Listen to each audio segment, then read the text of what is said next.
Le ministre de l'Éducation, c'est lui qui pilote toute la politique gouvernementale en matière d'éducation. Et c'est le premier ordonnateur des finances publiques pour le secteur. De toute façon, il doit composer avec le directeur général. Cette année, on est en train d'implémenter la filière d'enseignement technologique là, avec 4 lycées, le lycée national de Pétionville pour la filière informatique, le lycée de Cans dans le sud, le lycée de Petit-Toudenipe et le lycée de Frères à Pétionville-Frères. L'État haïtien, à travers sa réforme, opte pour l'approche socio-constitutiviste de Lev Vygotsky, s'appuyant sur une évaluation de type formatif avec un portfolio pendant toute l'année. On évalue l'enfant et au terme de l'année, vous allez voir que 80-90% d'enfants vont réussir. Il ne faut pas oublier que lorsqu'on fait le diagnostic du secteur éducatif, on a fini par remarquer que c'est un secteur marqué par des taux de redoublement et des taux d'abandon importants. Que moi, planificateur de l'éducation, j'appelle ça des années élèves gaspillées. C'est du gaspillage de ressources. Si vous nous passez 3 années l'école et l'école là, dit pas de qualité, en petit monde redoublé. Mais c'est dans ce sens, l'État haïtien vient avec une autre stratégie, c'est l'APC. Nous pourrions arriver à un secondaire technique. Est-ce que vous êtes là? Un secondaire technique. Pour que les diplômés arrivent tôt sur le marché de l'emploi, d'accord, ils sortent avec un bac technique. Bac technique, ça, c'est important pour eux.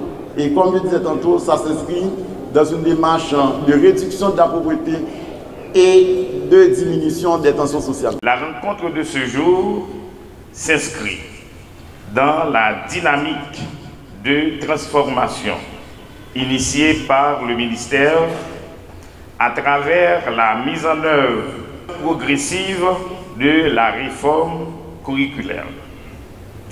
Celle-ci traduit la volonté ferme des autorités de moderniser notre système éducatif, de l'adapter aux exigences du monde contemporain ainsi qu'aux réalités spécifiques du pays. Chacune et chacun d'entre nous, ici présents, doit jouer un rôle essentiel dans cette entreprise de renouvellement. C'est pourquoi, en participant à cet atelier de présentation et de compréhension des nouveaux programmes du secondaire, vous vous placez du même coup, non seulement comme acteurs, mais aussi des facilitateurs de ce changement. En effet, les nouveaux programmes ne représentent pas simplement un ensemble de contenus à enseigner. Ils incarnent également une nouvelle vision de l'éducation centrée sur le développement de compétences des apprenants, développement de la pensée critique, la créativité et la formation de citoyens responsables. Cette journée de travail, de réflexion et d'échange vise justement à renforcer notre compréhension commune de ces orientations. Elle nous offre un espace de dialogue, d'écoute et de co-construction, car la réussite de cette réforme dépend avant tout de chaque enseignant ou enseignant, de sa capacité à travailler ensemble, à partager ses expériences, ses propositions, mais à formuler tout aussi bien ses questionnements. Mesdames, Messieurs, l'éducation est la clé de tout développement durable. Dans un contexte national marqué par de nombreux défis, nous avons la responsabilité de maintenir vivante la flamme de l'espérance à travers l'école. En renforçant la qualité de nos enseignements, nous contribuons à bâtir une société plus juste, plus éclairée et plus solidaire. Je vous invite donc à aborder cette journée avec ouverture d'esprit, avec rigueur et surtout avec conviction. Que les échanges qui suivront soient riches, constructifs et porteurs d'avenir. Ensemble, faisons en sorte que cette réforme soit non seulement comprise, mais pleinement appropriée et appliquée dans nos salles de classe. Aujourd'hui, dans le contexte de la mise en circulation des programmes, pour remanier, la direction de l'enseignement secondaire, sous les auspices de la direction générale et du cabinet du ministre de l'Éducation nationale, entreprend une vaste tournée de présentation aux enseignants et enseignantes de la République des programmes du secondaire. Ainsi, au cours de ce grand moment de présentation et d'échange, il sera question pour les concepteurs et les conceptrices d'exposer aux enseignants et enseignantes le domaine relatif à chaque discipline, les compétences à développer et à faire acquérir aux élèves au sein de chaque domaine, ainsi que les contenus à mobiliser qui concourent aux fins poursuivies. Mais il s'agira surtout, d'un côté, de mettre en relief la cohérence, la logique et l'articulation qui soutiennent l'ensemble, conformément aux grandes orientations curriculaires. Et de l'autre, d'en faire ressortir ce qui est attendu des enseignants et enseignantes.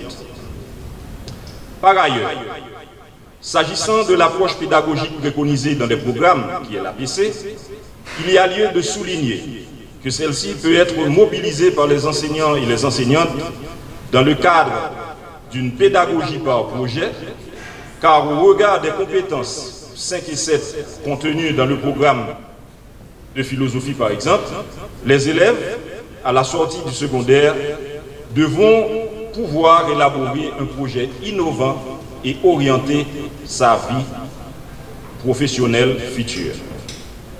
Pour terminer mon propos, mesdames et messieurs, vous voudrez bien me permettre de vous dire que tout ce que je viens d'évoquer ne pourra se matérialiser ni ne prendra sens que quand la société dans son ensemble aura décidé d'allouer à la cause de l'éducation un budget capable de prendre en compte l'ensemble des enfants du pays. C'est avec le même engagement et la même conviction que nous poursuivons aujourd'hui le travail amorcé autour de la mise en œuvre des nouveaux programmes du secondaire dans le cadre de vastes mouvements de continuité, de transformation et de consolidation de la réforme éducative haïtienne. Mais ce vaste mouvement, c'est surtout la direction de l'enseignement secondaire et la direction départementale de l'éducation de l'Ouest qui est au cœur de ces activités-là. Les enseignants sont les acteurs clés du changement pédagogique que le ministère de l'Éducation nationale et de la formation professionnelle doit normalement prendre en compte. Nous sommes, je dirais, on se bat pour ça. On n'est pas vraiment dans une étape décisive, à savoir l'étape du passage de la conception à l'appropriation des programmes. On devrait être dans cette étape décisive du passage de la conception à l'appropriation, de la théorie à la pratique, du texte du programme qu'on a distribué ici ce matin avec le QR code que vous pouvez mettre ces programmes sur vos téléphones intelligents. Maintenant, on passe de ce texte du programme à sa maîtrise en œuvre dans les salles de classe. Nous passons d'une logique d'enseignement centrée sur la transmission des contenus à une approche par compétences, de développement de compétences des enfants, qui est fondée sur l'action, sur la réflexion, la construction du savoir par l'élève lui-même. L'élève n'est plus seulement celui qui reçoit, mais celui qui agit, qui explore, questionne, crée et apprend à apprendre. Je répète, apprend à apprendre. Cette approche, l'APC, privilégie la mise en situation, l'analyse critique, le travail collaboratif et la résolution de problèmes concrets. Les séquences pédagogiques qui accompagnent ces programmes, ce sont des séquences modèles, sont des repères précieux, dans la mesure où elles proposent des démarches actives, contextualisées et adaptées au rythme des élèves.